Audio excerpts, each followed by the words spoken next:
This begins a session of TK Academy, which is team knowledge for architects and designers. And today is one of our core competency courses, which is just a return to the basics.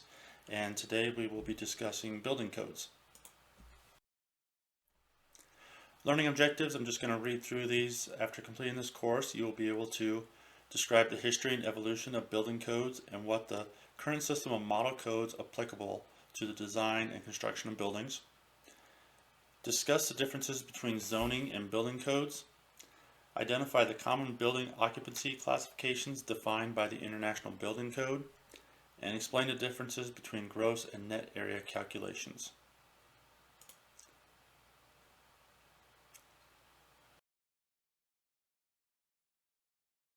So what are building codes? They are the minimum standard and regulations designed to protect the public health, safety, and welfare as it relates to construction and occupancies of buildings and structures. So obviously we live and work in buildings. They do affect our health, our safety, and our welfare, and the government is responsible for ensuring that for the public. And so that's where building codes become applicable to the design and construction of buildings. Codes become law when the individual government agencies, it could be at the federal level, state, county, or local municipalities such as a city, they formally adopt a code. So there are several model codes that are published, and a jurisdiction will usually review and adopt that code and put it in place, and then it becomes law for that jurisdiction. Often there are some changes, modifications that are made due to local requirements, or maybe the authority having jurisdiction doesn't really care how something is worded, or how it's interpreted, wants to clarify how it's interpreted. And so amendments are made to those model codes to adjust for the local jurisdiction. Examples of model codes, the one that is primarily in use today is the International Building Code by the IBC, but there is also the NFPA, the National Fire Protection Agency. They produce a series of codes, and the one that is applicable to the life safety of buildings is simply the 101 Life Safety Code. There are many other examples, but these are probably the more common ones that are in place today. So there is a history of why we have building codes. These have been around for over 100 years now in the United States. Some of the early building codes in the U.S. were very narrow in scope and applied to a certain function. Such an example here is wooden chimneys. Obviously, wooden chimneys would be prone to fire, and so a code or guideline regulation was developed for the design and construction of wooden chimneys to prevent them from catching on fire. That is some of the earliest and simplest examples of development of building codes in the United States. The first comprehensive code was developed by the National Board of Fire Examiners, and this was the National Building Code of 1905. So that's our first comprehensive model code, and they've been developing now for almost 120 years. A lot of these really became commonplace during the 1930s. As you know, that was during the Depression, and there was sweeping changes in regulations and policies. And the federal government, one of their focuses was on the modernization of the system of housing.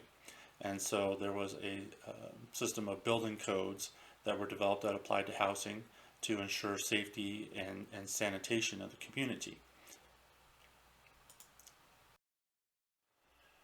So by the 1990s, we had 4 distinct systems of building code models that were produced and used in the United States. We had the National Building Code, which was produced by the American Insurance Association, not to get confused with the American Institute of Architects, which was not responsible for producing a building code. We had the Basic National Building Code, produced by the Building Officials Conference of America, commonly referred to as the BOCA. We had the Southern Standards Building Code, the SSBC, which was developed by the Southern Building Code Congress International, and as the name implies, this was primarily used in the south and southeastern part of the United States. We had the Uniform Building Code, produced by the International Congress of Building Officials.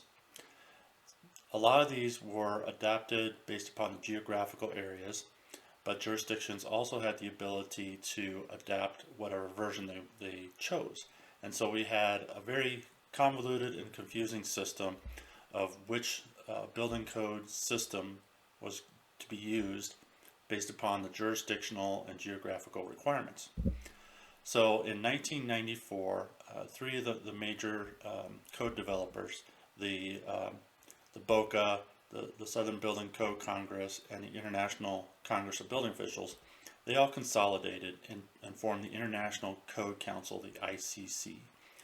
And the ICC is responsible for developing and maintaining the model codes that are used consistently across the United States. The basis of this system is the International Building Code, the IBC, but there is a whole series of different code families that are also produced by the ICC. The slide mentions the International Plumbing Code. There are many others, such as the International Mechanical Code, the International Fire Code, the International Energy Conservation Code, and many more. All these are available through this website that is posted here, the codes.iccsafe.org. All these are available for viewing. You can reference them for free on this website.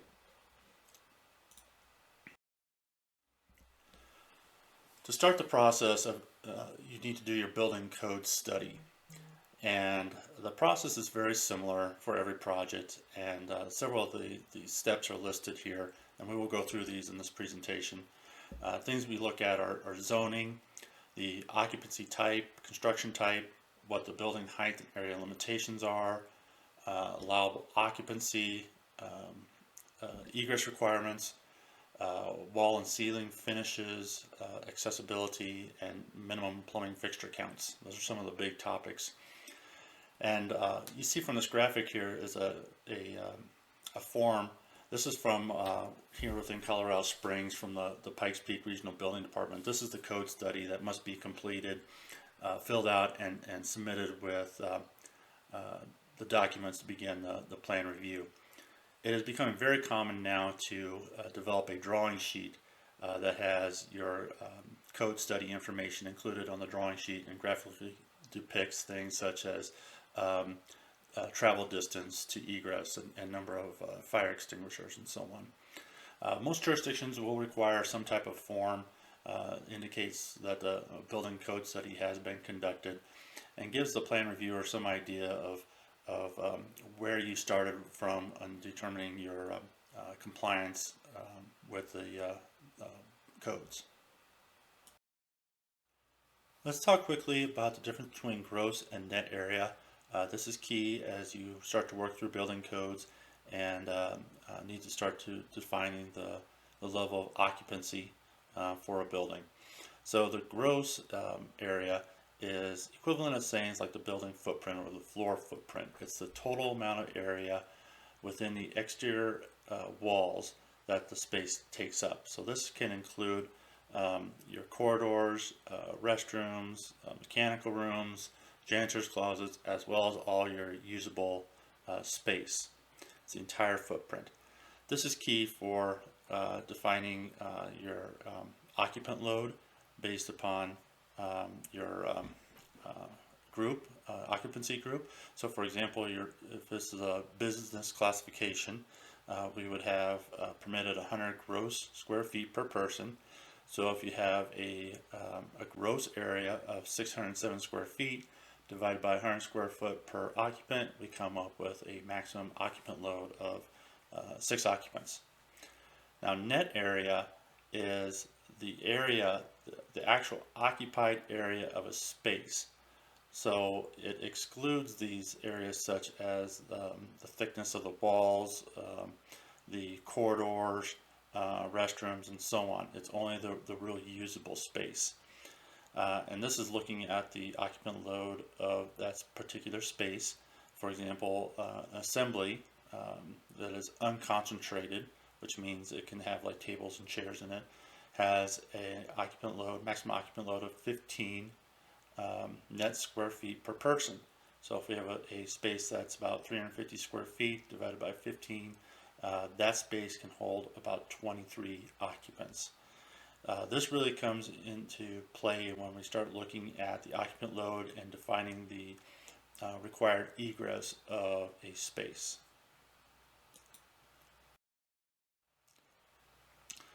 Zoning. Zoning is a little bit different than building codes, but there is some overlap, there is some similarity. So zoning is a restriction that is placed on the parcel of land. And the whole point of zoning is to make sure that there are not incompatible uses that are adjacent to each other. For example, you wouldn't want to have a industrial plant sitting in the middle of a residential neighborhood. And so municipalities or counties will usually do some type of zoning as part of their master planning and define what type of use is most fitting for that piece of land. The zoning codes can stipulate a lot of things, such as the building area, the amount of building area that can be on that property. There are setbacks, or how far back the building must be from the property line. We already talked about the type of use that the building is, whether it's appropriate for that zoning restriction. The type of signage that can be put on the site defines the parking count, typically, how much parking space is required for that type or size of building. Sometimes building height is limited. A good example of this would be a hospital that is in a more of a residential area.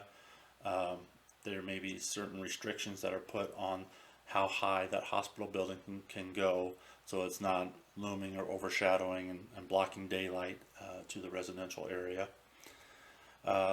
Landscaping, a lot of the landscaping requirements will fall into zoning. So there's a lot of in the zoning requirements on a site that will impact the building design, even though it is not technically a building code. So it is important to make sure you work with your planning departments, understand the zoning requirements and the zoning restrictions that are on your site before you start designing a building. Let's get back into the code portion of this discussion and dive into the International Building Code, the IBC. So the first step in this process is defining what your building use or occupancy is going to be. And this is defined in section 302 of the IBC if you're looking along.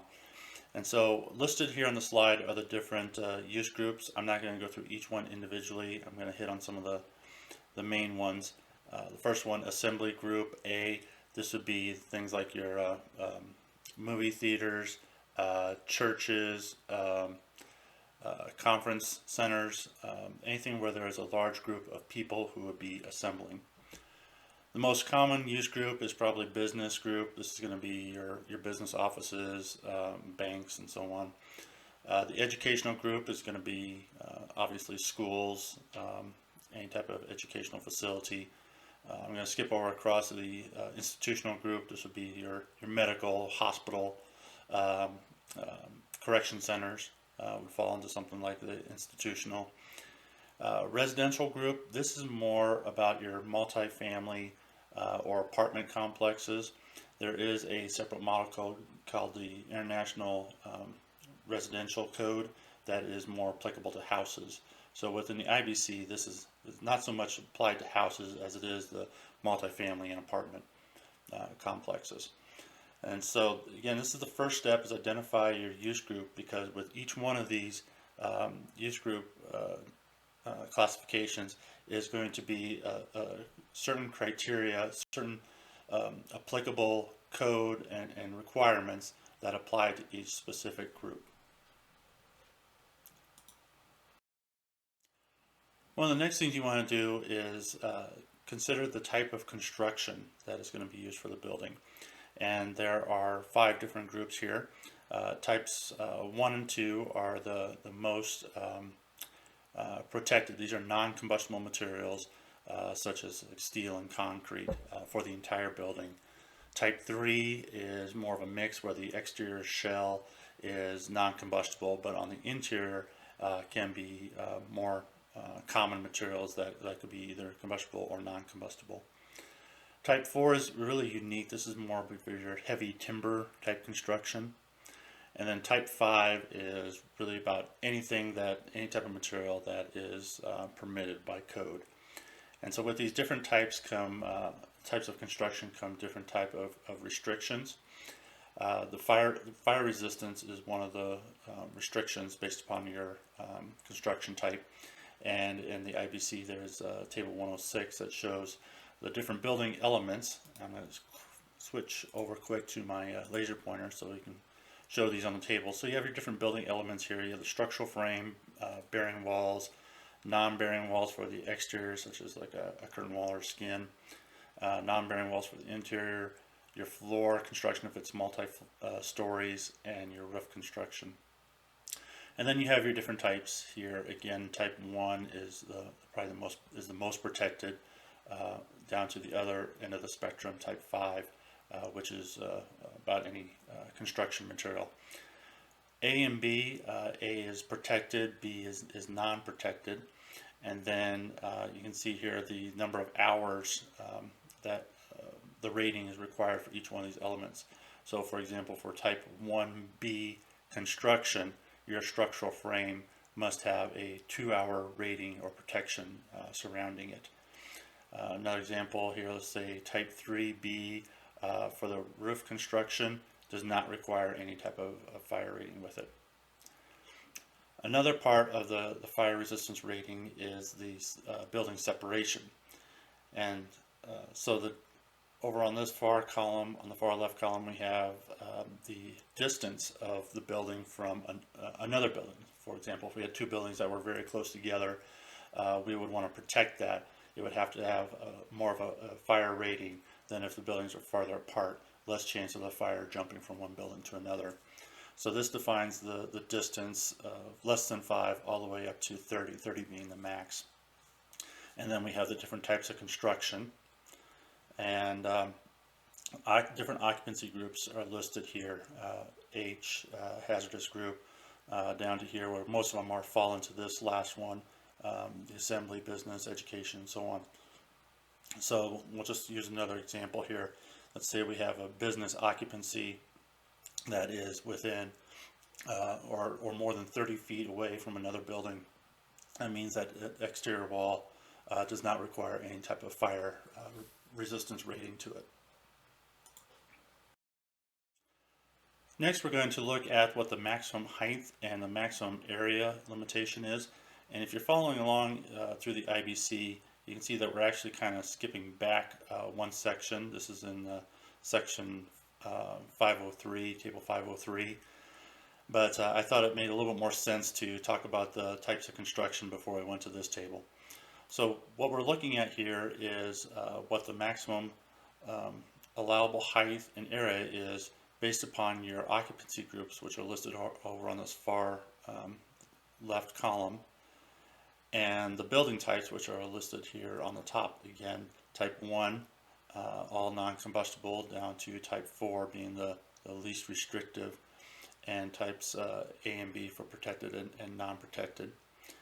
And so this table gives us, the top row here would be the maximum number of stories that is permitted, and the number below that is the maximum area of each floor. So again, I'm going to use an example, business, just because that's the most common.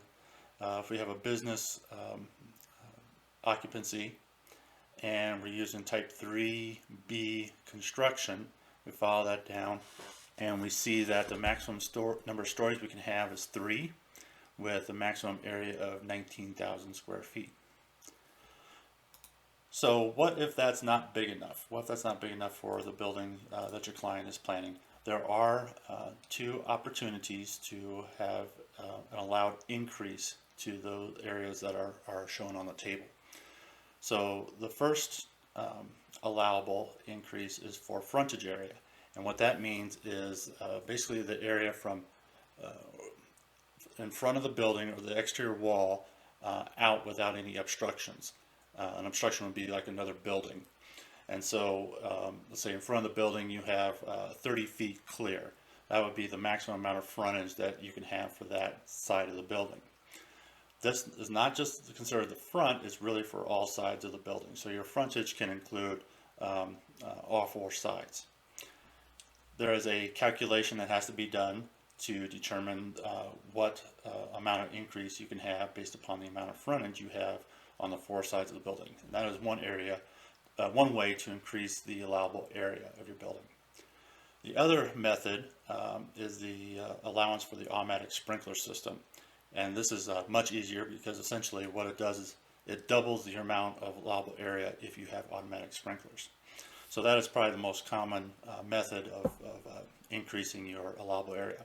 The thing to note on this is that with these two methods of increasing your allowable area, you get to pick one of those two methods. You don't get to use both. You can either use the frontage area or you can use the automatic sprinkler system increase. If your building footprint is larger than that, then you may have to look at increasing the type of construction in order to get the increased allowable area.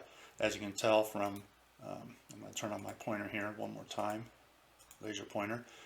As you get into type 1, A and B, a lot of these UL, that stands for unlimited. So if you have a very large building, you might have to go into this more restrictive construction type in order to get the allowable area or building footprint that you need.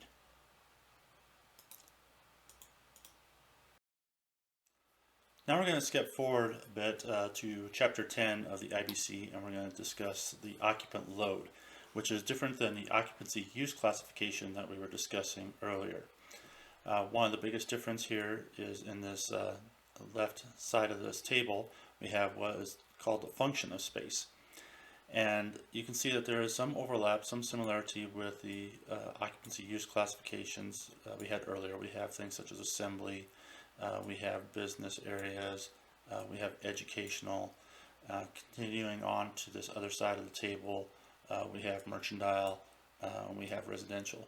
So all those are similar, but we also have some new ones in here that we didn't have before. For example, we have aircraft hangars, we have bowling centers, we have a daycare, we have library, we have parking garages and skating rinks, swimming pools.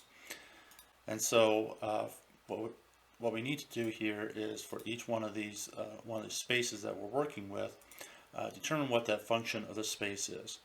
And then that has a prescribed occupant load factor associated with it. And so I'm going to use, for example, here I like to use the assembly without fixed seats because that's very common. And we're talking about an unconcentrated, non-fixed tables and chairs. And that has a prescribed load factor of 15 net. And what that means is 15 net square feet per occupant. So if we are dealing with a space, we know what the total net area of that space is. We can divide it by this occupant load factor and come up with what the occupant load of that space is. So let me just clear these highlights out of here. Okay. So sometimes we will be dealing with what's called a mixed use non-separated occupancy, and that's where we have several different uses within a building, and so none of them really fit the occupancy use classification categories that we had earlier. And so in that situation, what we're going to do is for each individual room, we're going to determine what the function of that space is, come up with what the occupant load is, and then collectively we combine those, we add those occupant loads to determine what the total occupant load requirement for the egress is.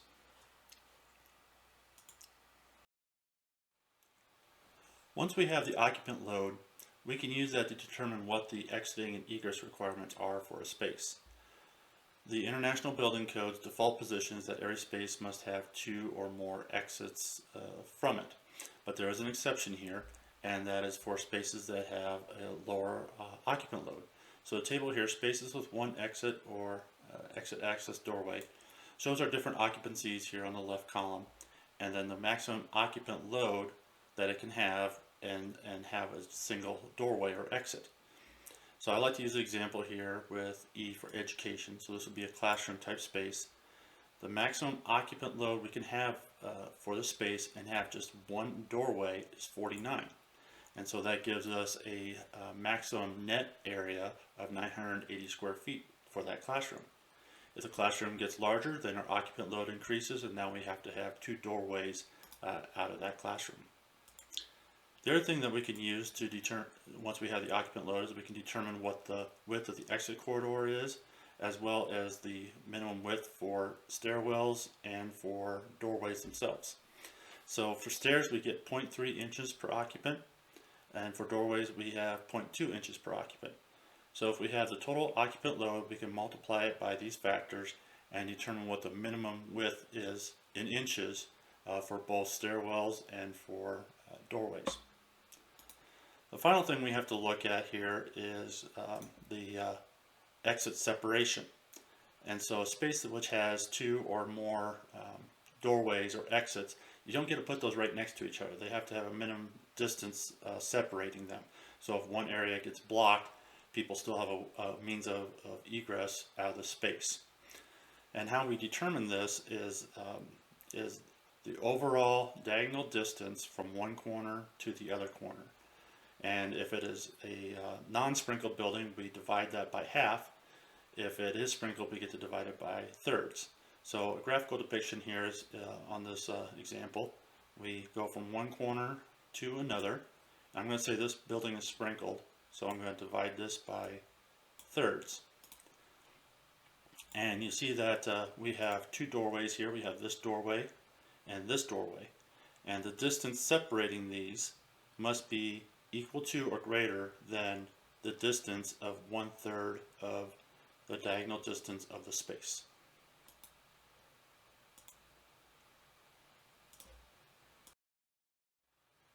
We're going to step back a couple chapters now in the IBC and talk about wall and ceiling finishes.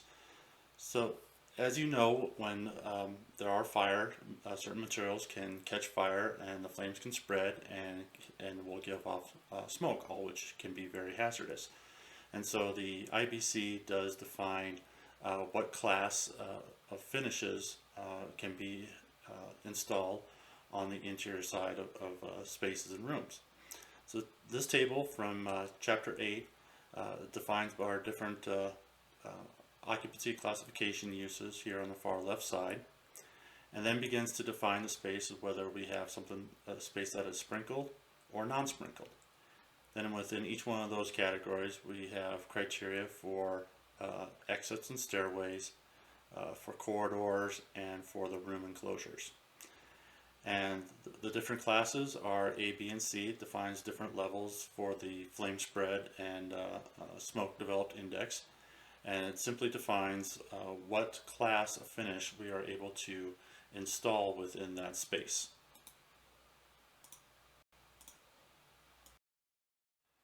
Designing for accessibility is a big part of building codes, and this was really done more at the federal level with the passing of the Americans with Disability Act in 1990. And this requires that all public buildings or buildings with public access be designed to accommodate those with disabilities. IBC does address this with a chapter 11. However, a lot of it defers to what the accessibility guidelines are, and there are 3 common references, resources to look toward. The first one being the ADA standards, which again is a federal mandate with the American Disabilities Act. But within those standards are all the prescribed requirements for clearances, heights, finishes, and so on. You also have the ABA, which is the Architectural Barriers Act. This is a different law. That is a federal law. Essentially, the guides are identical to what the ADA are. The biggest difference here is the Architectural Barriers Act was specifically directed to federal buildings, and that all federal government projects must comply with the accessibility guidelines. So again, the main differences here: Architectural Barriers Act is a law that applies to federal government buildings. American with Disabilities Act applies to all buildings with public access. The International Code Council has developed its own guides, A117.1, which is essentially the same thing as what the ADA and ABA standards are. But all those are great resources. But again, it's very important to know what your jurisdictional requirements are, which one of these standards apply. As similar as they are, there are some very small differences, and you need to understand what your local jurisdiction has adopted for the accessibility standards. And finally, we're going to talk about what the minimal plumbing fixture counts are. This is actually in the International Plumbing Code, not the International Building Code, so there is some cross-reference that needs to be done here. But I include this because it's very important for architects, especially during schematic design or programming when we're laying out a building, is to know what our minimum fixture counts are for our restrooms. And so within the International Plumbing Code, there is this table that, again, so much as this is defined upon the occupancy use classification, this is just a snippet of the table, but you can see here we have assembly, and then the different categories, A1 through 4, description of what that is, and then the different types of plumbing fixtures. We have water closets and urinals, lavatories, bathtubs and showers, drinking fountains, and then other, which typically is a service sink. Most people probably don't realize that that is a code requirement in a lot of buildings. And so this again gets back to our occupant load. That's what these numbers are. So if we have a certain occupant load for water closets, for example, we have this male and female, 1 per 125 occupants, or 1 per 65, depending if you're dealing with male or female. Same with number of sinks. Showers is usually more in your residential applications, not so much in public. Drinking fountains are required, and there usually is an exception to this, that you have to provide access to safe drinking water. It's not always a fountain. Sometimes it is in a standalone bubbler, or if it's a smaller facility, sometimes in the doorway of a refrigerator. Sometimes that is allowed by the jurisdictions. But again, check with your jurisdiction on what they permit for that. And again, service sinks are commonly a code requirement in a lot of facilities. I'm just going to touch on this, the United Facilities criteria. This is really for federal projects, for Department of Defense projects that have their own set of criteria, which are very similar to building codes. In fact, the only real difference is that building codes really become law when a jurisdiction adopts those. DoD does not necessarily have this as law, but it is their criteria that governs their projects. So some of the two key ones here that are applicable to most DoD projects, the anti-terrorism force protection requirements, and then more of a recent addition, the high performance and sustainable building requirements. Those are applicable to almost every building project that DoD does. So these can be downloaded or researched from the Whole Building Design Guide, and I have a website there. So if you are working with federal or military projects, there's another layer of requirements that are put on top of also applying with the building codes and accessibility guidelines. So we'll wrap up here with just a few tips. Within the ICC family of codes, each one always has its definitions. They put these right at the front and the beginning of each section. So it's always wise to review those, make sure you understand the definition of the criteria that you are working with. And then with all the requirements, there are always some exceptions. There are numerous scenarios and situations, and so make sure that you're looking through all the exceptions that are listed underneath the criteria to see if any of those apply to what you're working with. We touched on the example for area and height limitations. If it's equipped with an automatic fire suppression system, you can reduce hourly fire ratings, you can reduce your area, you can reduce egress distances or increase egress distances. And as mentioned from the very beginning, all the local jurisdictions will usually have some type of amendments. So these are not necessarily printed in the ICC code. You have to check with the jurisdictions. A lot of times they have a website that will list what the amendments are, and also again what version of the code that they are using. And again, if it's a federal project, there are UFCs and other criteria, so you have to check those to see if those apply to your project as well.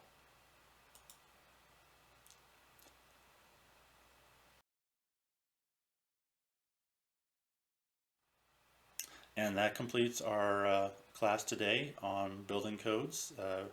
Thank you for participating in this session of TK Academy.